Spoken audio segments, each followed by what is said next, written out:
চ্যাম্পিয়নের বিজয় রথ থেমে গেল উদ্বোধনী ম্যাচেই। উত্তর পূর্ব ভারতের সেরা দল মিজোরাম আটকে গেল উত্তরপ্রদেশের কাছে।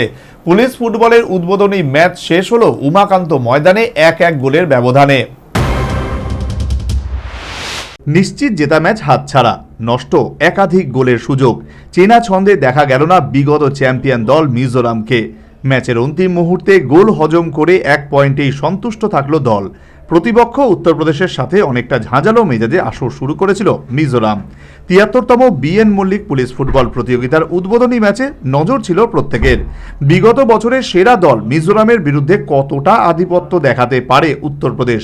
উমাকান্ত মিনি স্টেডিয়ামে শুরু থেকেই ডিফেন্সিভ খেলার চেষ্টা করে উভয় দল, তবে সেক্ষেত্রে একাধিক কাউন্টার অ্যাটাক থেকে গোলের সুযোগ হাতছাড়া করে মিজোরামের ফুটবলাররা। প্রথমার্ধের লড়াই শেষ হয় গোল শূন্যভাবে। বিরতির পর শুরু হয় অন্য খেলা। অ্যাটাকিং ফুটবল উপহার দেয় উভয় দল, তবে উত্তরপ্রদেশ থেকে অনেকটাই ওয়ান টাচ ফুটবল প্রদর্শন করে ৭৫ মিনিটে লাল ফাঁক জোয়ালা গোল করে দলকে এগিয়ে দেয়।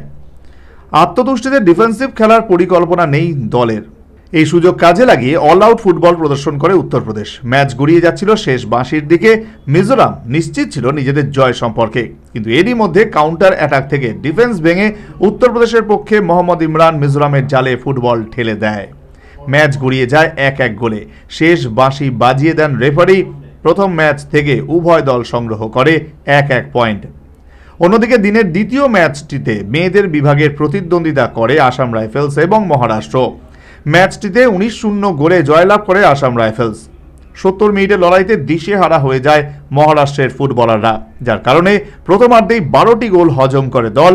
রেকর্ড গোলের ব্যবধানে জয়লাভ করে প্রথম ম্যাচ থেকে 3 পয়েন্ট তুলে নেয় বিজয়ী দল। Bureau report, news vanguard.